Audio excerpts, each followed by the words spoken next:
साथियों नमस्कार। आज मैं यहाँ पर आपको हिंदी भाषा व्याकरण पढ़ाने जा रहा हूँ। तो पिछली एक हमारी हिंदी की क्लास हो चुकी है जिसमें हमने जाना कि भाषा किसे कहते हैं। भाषा के बारे में बताया था, भाषा वह साधन है जिसके द्वारा हम अपने मन के भावों और विचारों को प्रकट करके दूसरों के सामने प्रकट करते हैं और दूसरों के विचारों को सुनते और समझते हैं, उसे भाषा कहते हैं। तो भाषा के बारे में हमने पिछली क्लास में चर्चा की थी और हिंदी भाषा के बारे में हमने जाना था कि हिंदी भाषा की कितनी बोलियां हैं, कौन कौन सी उसमें प्रमुख बोलियां हैं, उन पर थोड़ा बहुत हमने पीछे की जो हमारी पिछली क्लास हुई थी उसमें चर्चा की थी। इसी क्रम में हिंदी भाषा के बारे में आज की क्लास में मैं आगे बढ़ने जा रहा हूं और आपको बताना चाहता हूं कि हिंदी भाषा के अंतर्गत जो भाषा के अंतर्गत 5 उपभाषाएं और 17 बोलियां हैं, उनमें से पहली उपभाषा पर हमने थोड़ा बहुत चर्चा की थी। तो इस क्रम में मैं आगे बढ़ रहा हूं। तो इसमें आप देखते हैं पश्चिमी हिंदी के अंतर्गत हमने पिछली क्लास में कौरवी के बारे में पूरा पढ़ लिया था और ब्रज भाषा के बारे में हम समझ चुके थे पश्चिमी हिंदी के बारे में। और इसके अंतर्गत हम आज जो पश्चिमी हिंदी के अंतर्गत हम हरियाणवी को समझते हैं, जो हरियाणा वाले क्षेत्र में बोली जाती है। हरियाणवी बोली के अंतर्गत हम देखेंगे कि इसमें महत्वपूर्ण फैक्ट क्या है। तो आ जाइए इसमें देखते हैं हरियाणवी बोली। पहली बात तो यह है, ये सौर सैनी अपभ्रंश से प्रेरित है और इसको बांगरू भी बोला जाता है। हरियाणवी बोली जो है सौर सैनी अपभ्रंश से प्रेरित है और इसको बांगरू बोला जाता है।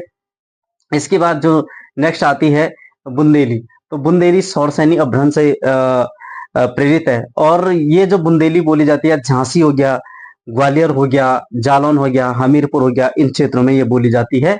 इसके अतिरिक्त कन्नौजी कन्नौजी बोली सौर सैनी अपभ्रंश से प्रेरित है। कन्नौज में बोली जाती है, इटावा, पीलीभीत, इन स्थानों में ये बोलियां बोली जाती हैं। तो हमने समझी कि पश्चिमी हिंदी के अंतर्गत की जो प्रमुख बोलियां थी उन पर हमने आज चर्चा की है। तो इसमें से पहली दो हम पहले पढ़ चुके थे, जैसे कौरवी हो गया, ब्रजभाषा हो गया, हरियाणवी और बुंदेली कन्नौजी, ये पश्चिमी हिंदी की बोलियां हैं। पेपर में पूछी जाएगी निम्नलिखित में से कौन सी बोली पश्चिमी हिंदी की, तक कोई भी एक पूछ सकता है, तो आपको इसके लिए बिल्कुल सही से समझना होगा। इसके बाद नेक्स्ट आती है पूर्वी हिंदी। पूर्वी हिंदी की बात करें, जो पूर्वोत्तर क्षेत्रों में बोली जाती है भारत के, तो ये पूर्वी हिंदी के अंतर्गत आता है। जैसे इस ये अर्धमागधी से प्रेरित है। पूर्वी हिंदी के अंतर्गत जैसे अवधी हो गया, बघेली हो गया, छत्तीसगढ़ी हो गया। अवध में बोली जाती है, बघेली और छत्तीसगढ़ में जो बोली जाने वाली बोलियां हैं, इनको हम समझते हैं। जैसे अवधि की बात करें तो ये अवध अयोध्या को बोला जाता है, इसका सेंट्रल पॉइंट भी अयोध्या है। इसके अतिरिक्त ये लखनऊ, इलाहाबाद, मिर्जापुर, उन्नाव, बरेली और भारत के बाहर भी ये बोली जाती है। फिजी फिजी एक देश है, उसकी राजधानी सुआ है, तो फिजी में भी बोली जाती है। ये एक छोटा सा द्वीपीय देश है फिजी। तो यहाँ पर ये ये अवधि बोली जाती है। अवधि की बात करें तो इसमें अवधि में प्रमुख कार्य करने वाले जो कवि थे, पद्मावत की जायसी की जो पद्मावत रचना है उन्होंने अवधि में लिखी, और तुलसीदास जी ने रामचरितमानस की रचना भी अवधि भाषा में की है। और रामचरितमानस के बारे में तुलसीदास ने अवधि में बहुत अच्छे से वर्णन किया है। तो ये अवधि भाषा में लिखी गई रचना है तुलसीदास जी की। अवधि की पहली रचना चंदायन या लोर कहा है, जो मुल्ला दाऊद ने लिखी है। तो ये अवधि भाषा जो पूर्वी हिंदी के अंतर्गत आती है। अवधि हमारा कंप्लीट हो गया पूर्वी हिंदी के अंतर्गत। नेक्स्ट हम यहाँ पर पढ़ने जा रहे हैं बघेली। अब हम यहाँ पर चर्चा कर रहे हैं बघेली की, जो सेकेंड है इसमें बघेली। बघेली का प्रमुख केंद्र रीवा है, इसे रीवाई भी कहते हैं। जो बघेली बोली है तो इसे रीवा या रीवाई भी कहते हैं। तो बघेली भी हमारा कंप्लीट हुआ। इसके बाद आता है हमारा छत्तीसगढ़ी, जो छत्तीसगढ़ वाले एरिया में बोली जाती है। छत्तीसगढ़ी का अन्य नाम लहरिया खलटाही है। छत्तीसगढ़ी का जो अन्य नाम है लहरिया खलटाई है। ये रायगढ़, कोरबा, रायपुर आदि क्षेत्रों में बोली जाती है।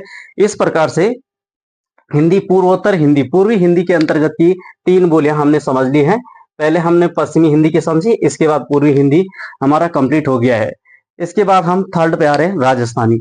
राजस्थानी बोली को भी 4 भागों में रखा गया है, जिसमें पूर्वी राजस्थानी, पश्चिमी राजस्थानी, उत्तरी राजस्थानी और दक्षिणी राजस्थानी में हम इसको रखते हैं। तो यहाँ पर हम समझते हैं कि पूर्वी राजस्थानी में क्या क्या है। तो सबसे पहले हमें ये समझना होगा, राजस्थानी जो है सौर सैनी अपभ्रंश से प्रेरित है और इसकी 4 बोलियां हैं जो मैं आपको बता चुका हूं। इसमें सबसे पहले आती है पश्चिमी राजस्थानी की। अगर बात करें तो पश्चिमी राजस्थानी की मारवाड़ी, यहाँ पर आता मारवाड़ी। मारवाड़ी पश्चिमी राजस्थानी के अंतर्गत आता है। और इसके अंतर्गत जैसे अजमेर, जोधपुर, जैसलमेर, बीकानेर और मेवाड़ के क्षेत्र जो आते हैं ये इसके अंतर्गत आते हैं। इसके अतिरिक्त नेक्स्ट आता है जयपुरी या डुडानी बोली। ये पूर्वी राजस्थान में बोली जाती है। जयपुरी हो गया, डुडानी हो गया, ये पूर्वी राजस्थान में बोली जाती है और पूर्वी राजस्थान के कई क्षेत्रों में ये बोली जाती है। जैसे इन क्षेत्रों में देखा जाए तो जयपुर हो गया, अजमेर हो गया, किशनगढ़ क्षेत्र में पूर्वी राजस्थानी बोली जाती है, जिसका नाम जयपुरी या डुडानी भी है। पश्चिमी राजस्थानी का नाम है मारवाड़ी। पश्चिमी राजस्थानी की जो भाषा है मारवाड़ी, पूर्वी राजस्थानी की डुडानी या जयपुरी, पश्चिम पूर्वी राजस्थान के अंतर्गत ये भाषाएं बोलियां आती हैं। इसके बाद नेक्स्ट जो बोली आती है उत्तरी राजस्थानी में मेवाती।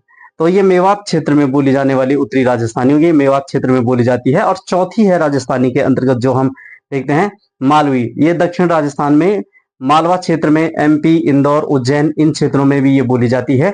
तो इस प्रकार से ये राजस्थानी की प्रमुख बोलियां हो गई, जिसमें पश्चिमी राजस्थानी, पूर्वी राजस्थानी, उत्तरी राजस्थानी और दक्षिणी राजस्थानी के बारे में हमने जाना है। अक्सर परीक्षा में जो वनडे एग्जाम रहा है उसमें यहाँ से हिंदी के 20 प्रश्नों में से यहाँ से मैक्सिमम प्रश्न बनने की संभावना रही है। इसलिए ये टॉपिक यहाँ पर बहुत ही महत्वपूर्ण हो जाता है और आपको इनको ध्यान से समझना है कि कौन सी बोली किस किस प्रांत में किस किस नाम से बोली जाती है। नेक्स्ट बात आती है यहाँ पे भोजपुरी।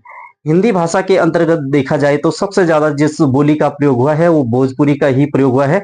भोजपुरी में सबसे ज्यादा रचनाएं लिखी है, सबसे ज्यादा जो प्रयोग हुआ है हिंदी के अंतर्गत वो भोजपुरी का ही प्रयोग हुआ है और मैक्सिमम क्षेत्रों में भोजपुरी बोली जाती है।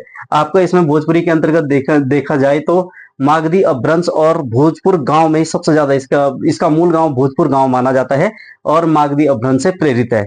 इसके अंतर्गत हम देखते हैं हिंदी भाषा की सर्वाधिक बोली जाने वाली जो बोली है वो भोजपुरी ही है।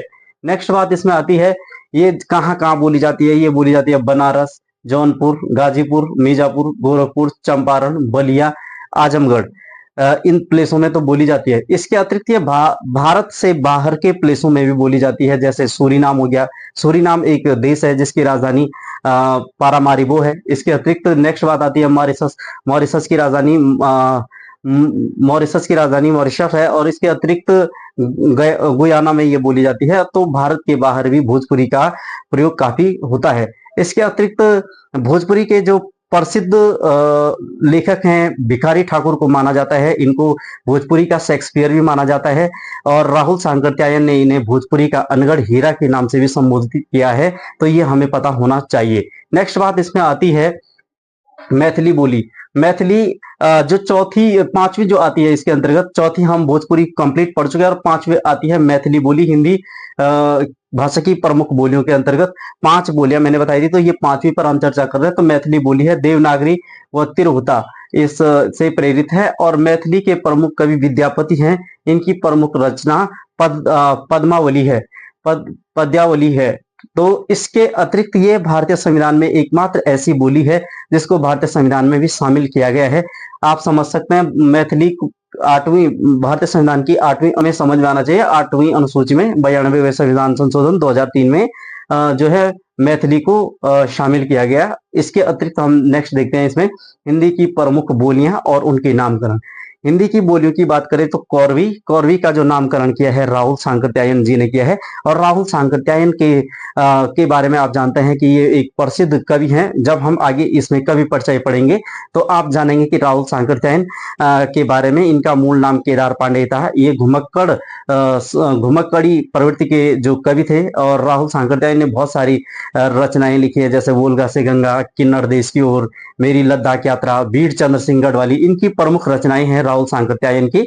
तो इस प्रकार से राहुल सांकृत्यायन ने कौरवी का नामकरण भी किया है। राजस्थानी का जो नामकरण किया है जॉन गियर्सन ने किया है राजस्थानी नामकरण। ब्रजबुली जो नामकरण किया है ईश्वर चंद्रगुप्त ने किया है। मैथिली नामकरण कोलब्रुक ने किया है। डिंगल नामकरण बांकीदास ने किया है और भोजपुरी का नामकरण रेमंड ने किया है और बिहारी का नामकरण जॉन गियर्सन ने किया है। तो साथियों इस प्रकार से हमें हिंदी भाषा की जो प्रमुख बोलियां हैं इनको आज हम कंप्लीटली पढ़ चुके हैं। इसमें हिंदी भाषा की जो बोलियां हैं वो पांच बोलियां हैं। हिंदी भाषा की जो उपभाषाएं हैं, पांच उपभाषाएं हैं और इसके अंतर्गत जो 17 बोलियां हैं उन पर हमने चर्चा की है। तो हमें अच्छे से परीक्षा की दृष्टि से इन सभी चीजों को समझना है। जो आगामी एग्जाम होने वाले हो गया, आपका पुलिस का हो गया, सिंचपाल का हो गया, कनिष्ठ सहायक का हो गया, या अन्य जो भी वनडे एग्जाम है जहां पर हिंदी को खूब पूछा जाता है, तो उसके लिए हमें अच्छे से तैयार रहना है। और इसी के साथ ये टॉपिक, आज का टॉपिक इतना ही यहाँ पर होता है और ये टॉपिक यहीं पे समाप्त होता है। आगे इसमें अभी और भी बचा हुआ हिंदी भाषा के बारे में वो हम आगे की क्लासों में कंटिन्यू जारी रखेंगे। यदि आप लोग ऑनलाइन जुड़ना चाहते हैं तो हमारे संस्थान प्रगति करियर कोचिंग में आप ऑफलाइन तरीके से भी हमसे जुड़ सकते हैं। तो साथियों, आप अपना स्नेह बनाकर रखिए। ज़्यादा से ज़्यादा मेरे चैनल कुलदीप सिंह नेगी चैनल को ज़्यादा से ज़्यादा लाइक और सब्सक्राइब करते रहिए, ताकि मेरा चैनल आगे बढ़ते रहे और मैं आप लोगों को और अच्छे से अच्छा कंटेंट लाऊं, जिससे कि आप लोगों की आगामी परीक्षाओं के लिए अच्छी से तैयारी हो सके। तो साथियों, आज की क्लास में इतना ही। धन्यवाद।